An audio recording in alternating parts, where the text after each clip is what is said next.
Olá, tudo bem? Eu sou Fátima Neubayer, advogada de longa data, e hoje eu vou falar sobre um tema muito importante e que é alvo de muita dúvida, que é: qual a diferença entre separação e divórcio? Primeiro ponto que é necessário saber é que tanto o divórcio quanto a separação são causas que colocam fim à sociedade conjugal, trazidas pela lei em determinadas situações. Pela morte de um dos cônjuges, pela nulidade ou anulação do casamento, pela separação judicial e pelo divórcio. Para quem não sabe, até o ano de 1977, no Brasil, o divórcio era proibido. Ainda neste ano, a Lei 6.515 foi editada, passando a ser chamada Lei do Divórcio. Somente a partir daí, os casamentos já podiam ser dissolvidos definitivamente por conta da lei, coisa que até então nunca tinha sido feito. Só que, para que isso fosse possível, a lei exigia que os casais cumprissem um requisito. Deveriam estar separados, ou seja, não poderiam estar convivendo sob o mesmo teto. Para melhor entendimento, a separação judicial pode ser considerada uma etapa antes do divórcio, porque com a separação, o casal não precisa mais manter deveres do casamento.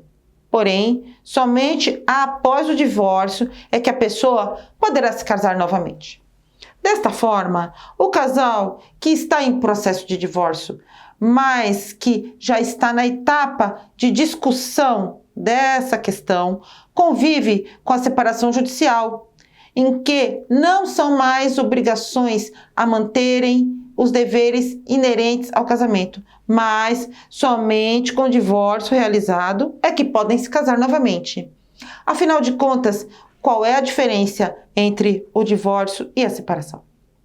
A separação ocorre somente quando o casal deixa de viver junto, mas não recorre ao judiciário. Sabe aquele casal que não tem mais nada? Então, eles já se separaram, só que ainda existe o vínculo do casamento. E é por essa razão que, embora muitas vezes não convivam mais juntos, até mesmo há anos, ainda assim são impedidos de se casarem de novo. Como eu já falei, somente com o divórcio é que o vínculo do casamento é quebrado, é dissolvido. O divórcio poderá acontecer quando houver consenso entre as partes, podendo ser feito pelo cartório através de escritura pública, no caso do casal não possuir filhos menores ou não possuir filhos incapazes. Porém, se houver filhos menores ou incapazes, precisa ser feito por via judicial. Se houver esses requisitos, não houver discussão e não houver filho menor, o casal, sempre acompanhado de um advogado especialista, poderá se divorciar pelo cartório. O tempo de resolução é menor do que um processo judicial e os custos também são menores. Apesar disso, não podemos negar que grande parte dos divórcios acabam sendo realizados por suas peculiaridades somente por via judicial. Isso porque costuma ter menor envolvido e, neste caso, além do divórcio, já pode ser realizada a discussão que envolve a guarda do menor, além da fixação da pensão alimentícia. E ainda que não haja menor envolvido, o divórcio por meio judicial costuma ser realizado também quando o casal está brigando pela divisão dos bens. E nesse caso, é extremamente necessária a intervenção do Poder Judiciário para resolver a questão, a fim de se evitar injustiças na divisão desses bens. O divórcio litigioso, ele é feito na justiça. Como a gente já falou anteriormente aqui, esse procedimento é obrigatório nos casos em que há discussão, como na hipótese em que um dos cônjuges tem o desejo de separar, mas o outro não concorda com a decisão, ou no caso de partilha de bens ou de pensão alimentícia. E aí ele é feito judicialmente. E nesses casos, cada parte deverá ser devidamente representado por um advogado diferente, já que cada um possui interesses totalmente divergentes. De qualquer forma, apesar de se tratar de um procedimento litigioso, é possível que ambos cônjuges optem por realizar um acordo e concordem com as condições do divórcio, com o objetivo de homologação do ato. É muito importante lembrar que o divórcio judicial também é obrigatório e essencial quando o casal tem filhos menor de idade ou incapaz. Afinal, nesses casos, é necessária a presença do Ministério Público, até porque questões como guarda e pensão serão discutidas. Divórcio judicial será necessário sempre que não estiverem presentes as condições do divórcio extrajudicial. E aí ele acaba sendo mais demorado. Agora falando do divórcio consensual.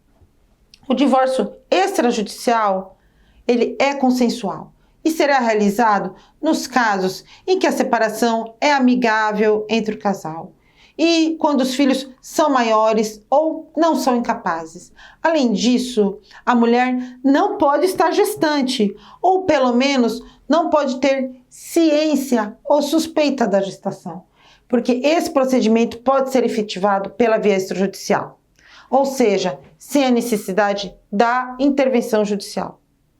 Para isso, os interessados devem enviar um pedido ao cartório extrajudicial, solicitando a homologação do feito. É um procedimento muito mais simples e muito mais ágil, se comparado com o judicial.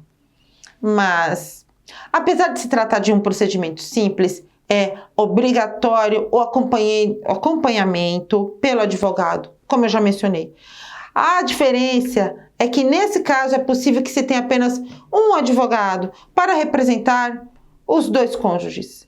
E quais são os documentos necessários?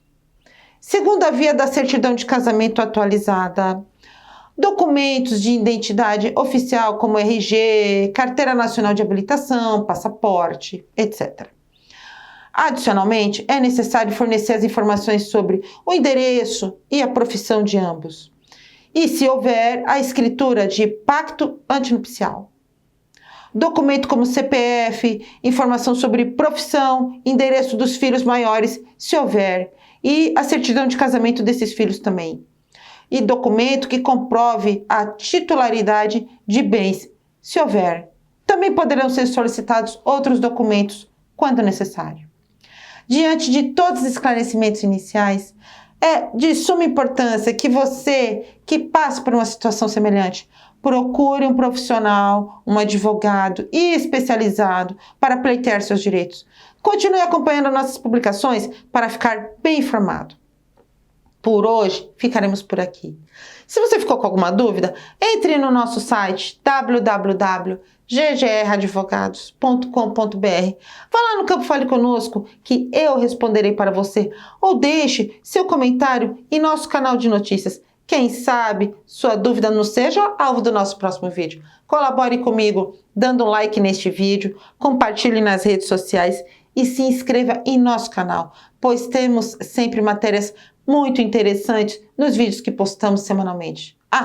Não se esqueça, se inscreve no nosso canal, ativando o sininho logo abaixo do vídeo para acompanhar este tema e vários outros. Deixe seu comentário logo abaixo e diga sobre que tema gostaria que eu comentasse. E se quiser falar comigo, o WhatsApp 11 99168 0268. Visite nossa página na web www.ggradvogados.com.br.